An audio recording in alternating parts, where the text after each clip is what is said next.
बिस्मिल्लाहिर्रहमानिर्रहीम د KPK د اوس چې کوم نوی نگران سیټ اپ راغلی په دې دوران کې د مختلف د PDM د جماعتونو د طرف نه او د هغوی د غړو د طرف نه او د هغوی د کارکنانو د طرف نه په فیسبوک باندې همداسې څه بینر لګېدلي دي چې پهله احتساب اس کے بعد انتخاب. ښه خبره ده د PTI والا په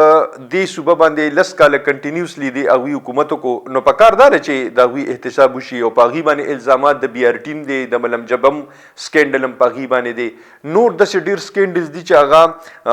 په ټاپ 10 کې چې کوم سکینډلز راځي هغې کې شمار دي او وزیران یې پکې شامل دي او ښه خبره ده که وزیر اعلی هم پکې شامل وي ښه خبره ده ودې شي خو دې ځای کې جي ورکوټ شان دی نقطه ده هغې ته ستاسو خیال هغه بوتلل غواړم چې احتساب به څوک کوي. اوس چې کوم خلک ناست دي دا آیا د PTI والا سره هغوی په دې نهج باندې او په دې مقام باندې به احتساب وکړي چې هغوی باندې د بلاول د هتک او د آصف زرداری د هتک او د قمر جاوید باجوه په هتک باندې هغوی باندې مقدمې او FIRs کیږي په دې ماحول کې به په هغې کې احتساب وشي او یا دا احتساب به ټیک وي او دا احتساب به آیا څوک کوي. احتساب د پاره چې کومه اداره مشرف جوړه کړې وه د نیب نیشنل اکاونټیبلیټي بیرو هغې نه خو دوی غاښونه مو ویستل او لاسونه خپې مو وله شل کړل هغې کې خو څه پاتې نه دي نو اوس په د دې احتساب څوک کوي FBR به کوي FIA به کوي انټیلیجنس والا ادارې به کوي څوک به کوي او که څوک یې کوي د دې څه ضمانت دی چې هغوی به ون سایډډ نه وي هغوی به معتدل وي هغوی به په دې کې نیوټرلی دا کیدی شي داسې چې په دې وخت کې او په دې اوس ماحول کې به داسې وشي دې طرف ته هم لږ سوچ پکار دی. ټیک ته د خلکو خبره بالکل صحیح ده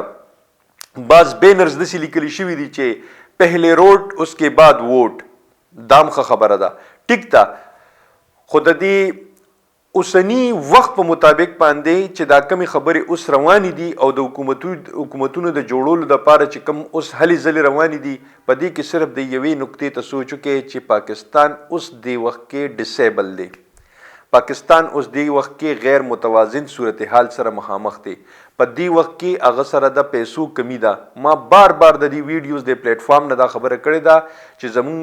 السیانې نه کولاویږي لږې شان د ډالرې مونږ سره نشته چې مونږ د بیرون ملک نه د خپل غذایي اجناسو دپاره څه شیزونه راوغواړو په دې وخت کې مونږ د دې قابل نه یو مونږ د دې متحمل نه یو چې مونږ داسې کارونه او داسې قدمونه واخلو. ټیک دی ښه ده خو چې دا کمې پارټیانې وي هغوی دې لاړ شي او په های کورټ کې او په سپریم کورټ کې دې ریټ دایر کی او ودی کی احتساب بالکل دا زمونږ هم نعره ده پہلے احتساب اس کے بعد انتخاب. خوشحال و بریالیو سے د لوی الله په امان.